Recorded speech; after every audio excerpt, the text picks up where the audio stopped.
विषय मांडणार होता आज. आज महत्त्वाचा विषय शिक्षकांचा विषय होता, जे की मी स्टँडिंगमध्ये पण मांडला होता आणि आज जीबीत पण माझा ते विषय होता.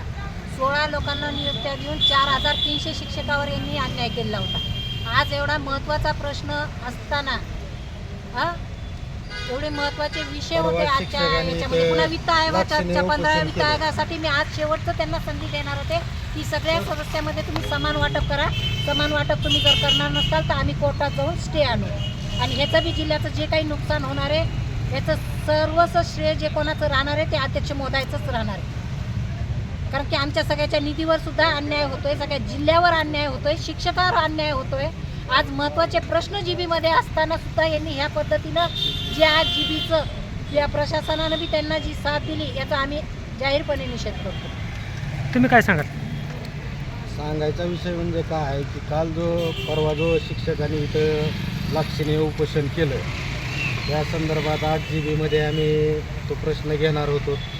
तो प्रश्न कुठंतरी त्याला बगल द्यायचे किंवा आम्ही ज्या प्रत्येक आमच्या सदस्यांनी प्रभाग समितीच्या बैठका घेऊन आमच्या मतदारसंघामध्ये ज्या कामाची गरज आहे ती कामं घेतलेली होती आणि त्या अनुषंगाने आम्ही आज या जीबीमध्ये मांडणार होतो. पावसाळ्याचे दिवस आहेत, 1962 सालच्या शाळा आहेत आपल्या जिल्ह्यामध्ये. शाळा गळतात आणि गळणाऱ्या शाळा दुरुस्ती असतील किंवा नवीन वर्गखोल्या द्यायच्या सोडून यांना अभ्यासिका आणि विमानतळावर जसं संडास बाथरूम असतं त्या पद्धतीचं संडास बाथरूम करायचे.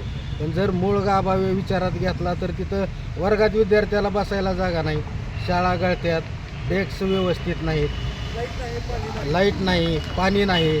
अंगणवाड्याचे प्रश्न आता माझा डोकी मतदारसंघ आहे. एका डोकी गावामध्ये 20 अंगणवाड्या आहेत. कुठं शोषखड्डा नाही, कुठं लाईट कनेक्शन नाही, कुठं नळ कनेक्शन नाही. ह्या जे पायाभूत सुविधा आहेत हे प्रश्न बाजूलाच राहिले. यांचं फक्त एकत्रित निधी करणे, एकत्रित टेंडर करणे, कमिशन घेणे आणि त्यांचा फायदा बघणे हा एक कलमी कार्यक्रम त्यांनी राबवलेला आहे. आणि ह्या सगळ्या प्रश्नांना बगल द्यायची एक काढता पाय म्हणून ही आजची जीबी कॅन्सल केलेली आहे. आज CO मॅडम एक स्वतः IAS अधिकारी आहेत, त्यांना याचं सुद्धा भान राहिलं नाही की समजा ठीक आहे बाबा आजची जीबी कॅन्सल झाली, कमीत कमी राष्ट्रगीत तरी त्यांनी घ्यायचं होतं ना. स्वतः एक IAS अधिकारी आहेत पण त्यांना राष्ट्रगीताचं सुद्धा महत्त्व वाटलं नाही. सहज 2 शब्द सांगितले की बाबा आजची जीबी कॅन्सल आणि उतरून निघून गेल्या, पण त्यांना सहीसुद्धा केली नाही त्यांनी.